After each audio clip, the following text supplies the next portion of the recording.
नमस्कार, श्रेष्ठ भारत देख रहे हैं आप और मैं हूं आपके साथ गायत्री। जैसे जैसे 2024 नजदीक आ रहा है वैसे वैसे पीएम मोदी के दौरे भी हो रहे हैं और पीएम मोदी जनता के बीच अपनी पकड़ को मजबूत बनाने में जुटे हुए हैं।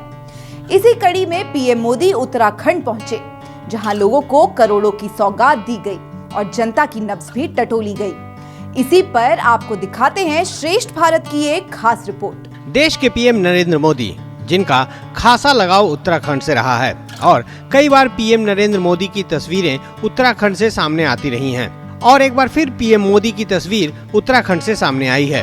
पीएम मोदी उत्तराखंड के दौरे पर रहे, जहां पीएम मोदी ने लोगों को विकास परियोजनाओं की सौगात दी। प्रधानमंत्री पिथौरागढ़ पहुंचे थे, जहां उनका भव्य स्वागत किया गया।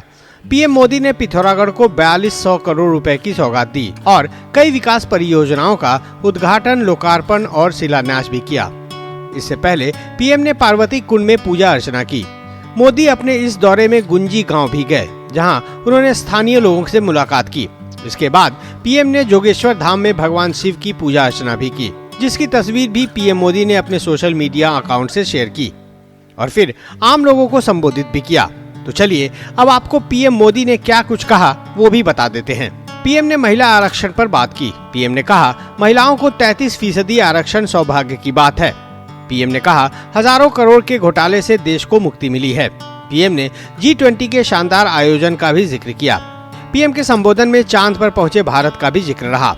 पीएम ने 1 रैंक 1 पेंशन की बात भी की। साथ ही भारत के 100 से ज्यादा मेडल जीतने पर पीएम ने खुशी जताई। एशियन गेम्स में भारत का परचम लहराने की बात पीएम कर रहे थे, लेकिन पीएम मोदी यहीं नहीं रुके और विपक्ष पर भी पीएम मोदी ने ताबड़तोड़ हमला किया। पीएम मोदी ने कहा कि पूर्व की सरकारों ने बॉर्डर का विकास नहीं किया। उन्हें डर था कि दुश्मन देश हमारे देश में उसके जरिए घुस न आए। हम लोगों ने 250 से ज्यादा पुलों का निर्माण किया है। लगातार रोड बनाए जा रहे हैं, नए पुल बनाए जा रहे हैं। हम बॉर्डर तक ट्रेनों को लेकर आने की तैयारी कर रहे हैं। इस बदली हुई सोच का लाभ उत्तराखंड को भी मिल रहा है। हमारी सरकार की बहुत बड़ी प्राथमिकता बॉर्डर एरियाज में विकास की भी है। आज बॉर्डर एरियाज में सुविधाओं का निर्माण बहुत तेज गति से हो रहा है। आप सोच रहे होंगे कि आपकी क्या गलती थी, ये काम पहले की सरकारों ने क्यों नहीं किया। गलती आपकी नहीं थी। पहले की सरकारों ने इस डर से बॉर्डर एरिया का विकास नहीं किया कि कहीं दुश्मन इसका फायदा उठाकर अंदर ना आ जाए। बताइए क्या तर्क देते थे।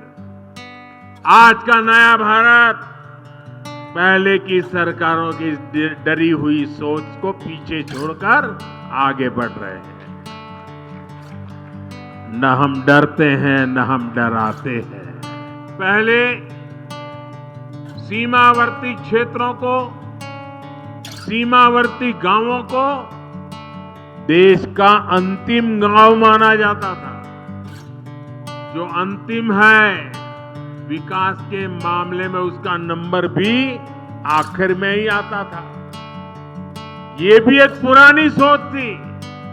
हमने सीमावर्ती गांवों को अंतिम नहीं बल्कि देश के पहले गांव के रूप में विकसित करना शुरू किया है। साथ ही पीएम ने कहा, मुझे पार्वती कुंड और जोगेश्वर धाम में पूजा अर्चना करने का सौभाग्य मिला। मैंने हर देशवासी के अच्छे स्वास्थ्य और विकसित भारत के संकल्प को मजबूत करने के लिए आशीर्वाद मांगा, जिससे जाहिर है कि पीएम 2024 के लिए लोगों से वोट मांगने का आह्वान कर रहे थे।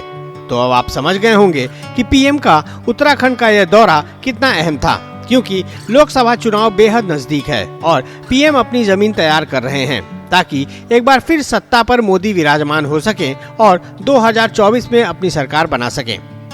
श्रेष्ठ भारत के लिए हर्ष भारद्वाज की रिपोर्ट।